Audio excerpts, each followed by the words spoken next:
Okay guys, so we visited a birth center, but before I talk about why we went to one and what happened, I want to reminisce about my birth, like remembering my birth experiences with both the kids, you know, remembering like the stuff that stuck in my mind. So I'm going to talk about that first, and then I'm going to do a separate video about the birth center because it's all kind of tied together. So basically, yeah, there's a birthing center here. It's made in an old house. It's beautiful. They did a really good job, and I wanted to go there. I know people are like, are you considering a home birth? You could blah blah. It's kind of a long story, but basically it's funny because with Sophia, my plan the whole time was that I wanted a birth that was unmedicated, but I still wanted an epidural. I know that's weird, and some people are gonna be like, what? But I didn't want Pitocin. I'm really not a fan of Pitocin. All the research and all the stuff I've done on it, I think there's a time and a place for it. I'm not one of those women that's like 100% crazy against it. But I am, everything I've researched, everything I've seen, and this is not just, you know, moms that you want to call crunchy or hippie or whatever that names you might have for certain people. It's not like just these people saying this. This is fact. Like, I'm basing all this on fact. And if Pitocin is just too used, I mean, it's just, they just throw it at you. And it can just really, I mean, it just can cause a lot of problems. And so I was very adamant. I just think, and like I said, I want to be firm with this. I do not think it's a horrible thing. I think it's used too much and too easily, and it's often used for the wrong reasons. And that is a fact. It's not just my opinion. That's a fact. So even my doctor, my obstetrician here, agreed with me on this. So with Sophia, my birth plan was no Pitocin. I was like, nope, not happening. I was like, if we get to the point where it's either Pitocin or cesarean and we gotta do it, blah, blah, blah, I was like, I will consider it then at a very low dose. Because I know some even natural mamas who have had a tiny bit of Pitocin when they got stuck, administered from a midwife. So like I said, I think that there can be some good from it. It's just, it has to be for that reason, you know? So my doctor was awesome. She was like, yeah, she's like, it is used too much, blah, blah, blah. And I just had a really good doctor. They weren't allowed to say the word cesarean in front of me. Like, they were not allowed to. Like, I flat out told her, I was like, if I hear anybody talking about that, I'm going to be upset. So they weren't allowed to use the word Pitocin. They weren't allowed to offer me Pitocin. They weren't allowed any of that stuff, right? And they didn't. And with Sophia, let me explain something too, is that, okay, so when you get an epidural, it is very common for right whenever the baby's starting to transition more and pushing for the epidural to not really work very well. So women will feel a lot of pain. You'll hear a lot of women saying, well, it stopped working then. And it's not that they're not right. It doesn't. I mean, it does. It does stop working then. But I guarantee you there's still a little bit of it in the system helping. Not that they would know because it hurts. So they're not knowing that the pain might be dulled a little bit. But it's still in their system. I mean, that's just medically how it works. So I want to be very clear that, like, with Sophia, the epidural was placed in my back poorly. It worked for about 20 minutes, maybe half an hour, not even that. I was numb. I couldn't feel my legs. I didn't feel pain. I could still feel the pressure. And then all of a sudden, I mean, it was like sweet relief for like I said, maybe 20 minutes, maybe that. It probably wasn't even that long. And all of a sudden, I could feel, like, several things started happening. I started feeling my feet, like I could move my feet again. So this wasn't like, oh, the baby's about to come and the epidurals aren't strong enough and you're still feeling pain. Because like I said, that's very common. I hate to break it to some of you ladies out there who want to get one, but that's very common. I have so many friends that this happened to. This was literally like, it wasn't like I started feeling pain again. I just started being able to feel my toes and I could move them. I could all of a sudden, I had not been able to move my legs at all. I couldn't move them at all. Like, I had to literally use my hand to move my leg. I could feel my feet. I started being able to move up to my knee. I could start moving my thighs. I could literally start moving everything again. And I remember being like, I think there's something wrong with the epidural. I think there's something wrong with the epidural. Like, and then it kind of wore off, and it wore off upwards. and bam, no epidural, excruciating pain. And I was like yelling. I was like, where's the epidural, Lorena? And I remember, you know, one of my best friends, he's a guy, he was in the room with me, and my dad too, and they were like, bye. Like, they couldn't even handle it. Like the pain I was in, like the panic I was in, I was like, oh my gosh. So they got out of there, and the nurses came in and they looked, and I could feel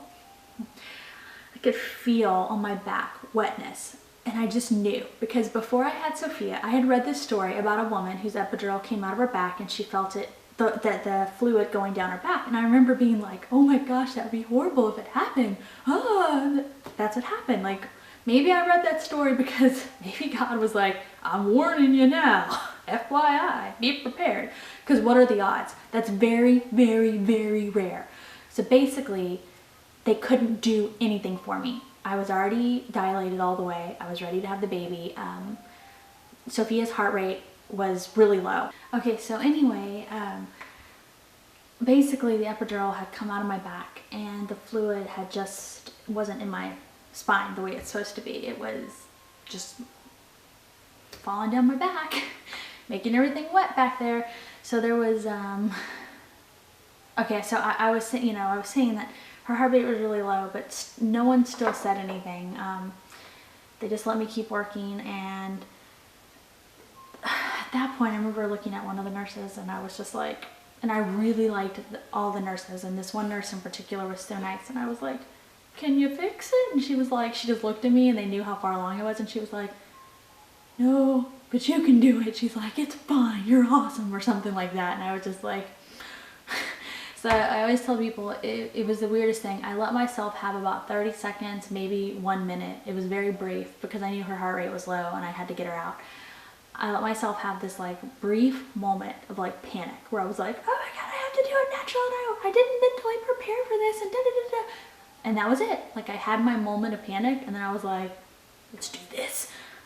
And I did. I got her out in 7 pushes, and that included the practice pushes. I knew I had to get her out. I knew they weren't saying that there was going to be a cesarean, but I knew that one of the nurses at one point, when her heart rate kept going down and the machines were like going crazy because like her heart rate was just so low, and she looked at me and she was like, we got to get her out. And I was like, on it, I'm on it, let's do it. So I remember I breathed, like I took a moment and was breathing through one of them, and in my labor and delivery video, that's when you see they put oxygen on me because I kept turning red because I was like straining, and Kyle's like talking to me and I'm just like trying to breathe and like be calm, right? And basically it was really cool with her because I could feel everything, and that sounds scary, and I was scared, but like I said, I opened the best advice I could ever give anybody giving birth, especially to people doing it natural, but to people who aren't too, is you just have to open yourself up to the pain. You cannot be afraid of it, because when you're afraid of it, you tense up or you don't push right, and feeling the pain of pushing and all of that is actually kind of important, because it helps you push better, like you push more correctly, which is gonna get the baby out faster, which is gonna stop the pain. So just open yourself up to it, and that's what I did. I just like mentally was like, just open. Like I just kept thinking that. I was just like, okay, just bring it. Like I was just like, I'm gonna feel it all. And that sounds like weird, you know, but I wasn't like sadistic about it. I wasn't like enjoying the pain. I was just like open to it. I was just like, okay. So I did, you know, and Sophie was the wrong way. I think she was looking up, like sunny side up, and they're supposed to look down. So when she came out, it's harder to get them out that way, because they're coming out at a position where their heads, it's instead of coming out where their head can cone up more, they're coming out where their head's not as bendable, so it's harder on them and it's harder on you to push them out. Sophie was a lot smaller than Grayson. I actually tore way more with her because of that. So anyway, I got her out really quick, and when she came out, because of the way she came out, and the cord was wrapped around her neck a lot, this is part of why it can be better for lung development to not have a cesarean, although sometimes obviously that's not an option, But part of it is because whenever you give birth to a baby, when you push them out, the process of pushing them out actually helps push a lot of the fluid out of their lungs, which helps them take their first breaths and actually reduces the risk of, any kind of like respiratory problems or whatever. So because she was so tightly choked off and the way she came out, none of the fluid came out of her. So when she came out, she was just very like, she just wasn't quite right. And so, but it was fine, like they fixed her, right? And then I was bleeding a lot. They're having a little bit of an issue with that. But they fixed us both up, they fixed her up. They got everything out. They had to put something down to like actually get her to get some of the fluid out. As soon as they did, she was good to go. Like, she was fine. So there we go. So that's how it happened with her. And so it ended up being like, it was this crazy experience, but it was wonderful, even in the hospital, because, I was supposed to go in and get induced and do all this stuff, and I was already in labor, and they didn't, it was just fine. And then, so that happened, right? But I also know that that's not kind of the norm, unfortunately. That should be the norm of how you give birth at a hospital. But it's not anymore, unfortunately, because hospitals are weird about stuff, and the doctors, it's really not like the doctors are bad. What happens is the doctors are kind of like slaved to the insurance companies who insist on certain things, and it's just a mess, right? So my experience, unfortunately, which my experience should be typical, but it's not, so I was really lucky. And everything worked out fine. And I even had, I had high blood pressure. I had preeclampsia, real preeclampsia too. Like a lot of people have a tiny touch of preeclampsia right at the end of their pregnancy, and I'm not knocking it because it's still dangerous. But I had it like for weeks before I had to be on, bed rest, and it was just, I had to beg my doctor not to induce me early. She wanted to. She was worried, but she was also trying to trust in my motherly instincts, I guess. And then my daughter was like the wrong way, and blah, blah, blah, and everything was still fine. Like, and her heart rate was super low, and I didn't have to be rushed to have a cesarean. I didn't have to be put on Pitocin. I was able to do it all, and that was that. It was good. So then comes Grayson. I want the same thing with Grayson, right? With Grayson, I don't know. I don't decide until I'm actually in labor whether I want the epidural or not. I do know that I do not want Pitocin again. But with Grayson, my wonderful doctor, ends up giving birth a little early to her son, and so she can't be there for the birth of my son. Just unfortunate, She didn't plan on her son coming a little early, but he did. So this is how it was. But I remember being in the room, and I go in to be induced again, and I go in, and I'm even more in labor than I was with Sophie, and I knew I was. And they go in, they make me go in to be induced because my blood pressure is super high. And I'm not gonna lie, it was really high. But I knew, I just had it because I had been fine the whole pregnancy. I was like, no. It's like, I'm pretty sure I'm getting it just a touch of the preeclampsia at the end. Or my blood pressure is high because I'm in labor. Hello? So, anyway, I go in and they're like, all right, we're just gonna wait overnight. And then the nurse is like, at one point she's like, we're gonna start Pitocin at 7 in the morning. And I just like looked at her and she left, and I looked at Kyle and I was like, they'll have to fight me. And I meant it too. I was like ready. I was like, at 7 in the morning, I'm gonna be like, no. Because the baby was fine. Grayson was fine. So I was ready to, I literally mentally prepared myself to fight him. I was like, So the one thing they did good there is they were like, we're not gonna check you a lot because we don't want to interfere with the natural process. You just birth. Like, they're not gonna check how much I was dilated. They just let me birth. They were really cool. With Sophie, I couldn't get up a lot because I did have kind of severe preeclampsia. But with Grayson, they let me get up. The nurse was like, yeah, get up, because I felt better laboring standing up. So I stood up a lot, and I would just lean on stuff. And the last time they checked me, I'd only been at like 4, maybe 4.5. And the pain right after that, like not long after that at all, the pain got so bad. And I just wasn't, I guess, in the right place with the pain. And so I decided, I was like, if I'm only at a 4 and it hurts this bad. Because let me just tell you, like, when I was in my birthing classes, and even some of my midwife friends and doula friends, you know, most of them said with labor, you usually start off and then it gets worse as you go up, and you do normally do that. However, I didn't know this at the time. Now I know that this happens, but at the time I didn't know that actually some people will have crazy hardcore labor pains, not because they're Pitocin, you know, aggravated, or naturally a lot, like throughout the whole thing. That actually happens to some women. That's what happened to me with Sophia. So I assumed that's the only birth I knew. I didn't know of a birth process where it gradually got worse, and that if you were in that kind of excruciating pain, you were probably transitioning, because I felt that kind of pain with Sophie almost the whole time.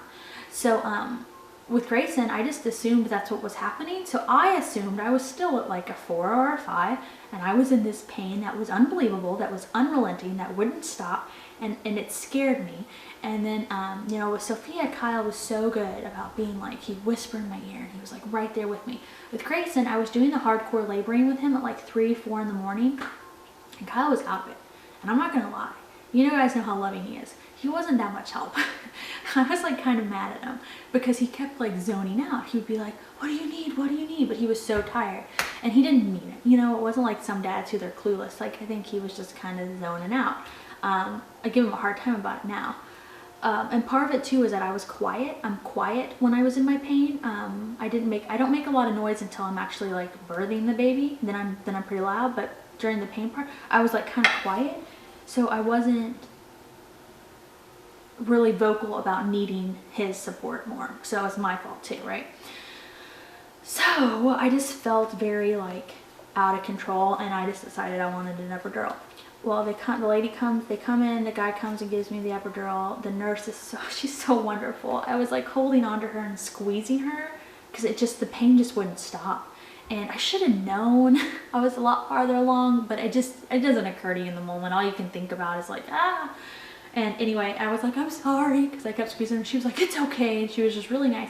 So she was like, oh, but she's a, you know, nurse. She knew something. She was like I could tell she was like, So she's like, is it all right if I check you when he's done? And I was like, yeah, that's fine. So anyway, he finishes. She lays me down to check me. Oh, and then they ask me, with Sophia, no one ever asked me if I wanted, with epidurals, apparently you can have them on different levels. And the doctors will even turn them down to low whenever you actually need to push, because they need you to feel that pain to push correctly.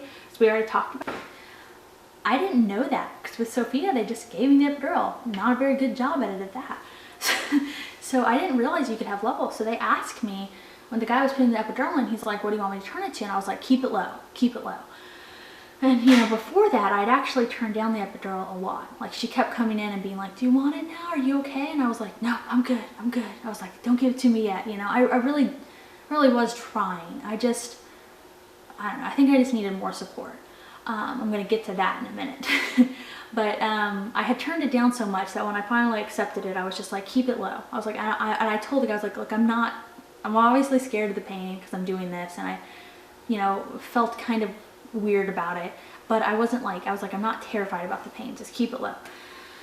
So they did. So anyway, so the guy leaves and the nurse goes to check me, and she looks and she's like, oh, because I was already an 8, and she was like, yeah, she's like, if I'd known you were that far along, you wouldn't have an epidural, because the hospital doesn't like to give epidurals past about a 7 or 8. So I was like, and I just remember being like, what, really? I just wish I had known that, because you don't know what you would have done, but I just think I might have been able to hold off without one. And so anyway, everything progressed really quickly. I was, you know, they were shocked I was farther along. I'd come in that night and I was ready to give birth, you know, that night basically, like, you know, I mean in the morning, but you know what I mean. And so this time the epidural did not fall out of my back. But anyway, I was just ready to push, you know, and I remember them being like, hold on, can you hold on? If you can't, it's no big deal. They were really nice. They were just like, if you need to push, we can do this. We can deliver the baby. They were like, if you can hold on, awesome, because the doctors aren't here yet. Because my backup doctor was in an emergency surgery, C-section, I don't know, and on-call backup doctor or whatever, she was also in a surgery, so there was no doctor. So the nurses were like, but they were really cool though. They were like, we can deliver the baby if we need to. They were like, we don't want to make you wait, just if you can wait, great. They weren't, I've heard some people who were told like, you can't push, and they weren't like that with me at all. So I remember being like, okay, and then I was like, guys, I'm feeling a lot of pressure. I'm gonna need to push this baby out now. But the doctor got there, and anyway, I don't know. I remember though, like the epidural did affect my ability to push. I didn't push as effectively as I did with Sophia because I couldn't feel it as well, and I did not like that. I was like, and it did hurt. I'm not gonna lie. That, like I said, the epidural doesn't. It can. I've heard lots of women who said that they don't even hurt that bad when they're pushing. But that's not what happened with me. I mean, and I did have mine low, so maybe that's why. But it definitely. It still hurt. But that's fine, you know. But this is gonna sound weird, but I kind of wish it had hurt more because the numbness that I felt didn't let me push as effectively. So with Sophia, I pushed so good. It's like if sometimes the most effective way to push, it almost hurts the worst. And that scares people, so they tense up or they try not to push that way, and so then their pushes aren't as effective. And that goes back to what I was saying: open yourself up. Open yourself up to that pain. Just don't be scared of it and open yourself up to it. Just be like, all right, it's there. It's not gonna last forever.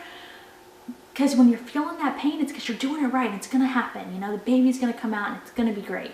So anyway, I couldn't feel that as well, and I didn't like that. I did not like that at all. I was like, eh. So yeah, basically. Anyway, I got him out pretty quick though still, and that was that, you know. You know, they put him on me briefly. We don't have a lot of video of all that because the backup doctor didn't want us to film, even though my doctor had been like, you can film, just don't, you know, they didn't like you filming like right when they're like coming out, but they're like, you can film everything else. This other doctor was like, you know, whatever. So that was kind of annoying. So you missed some of that, like the first moments where they like laid him on my lower belly and, you know, all that stuff. But anyway, we had him and it was great, and he was fine. His heart rate was fine the whole time. Like there was like no issues. He came out the right way. I did tear, but I tore naturally. I didn't have an episiotomy.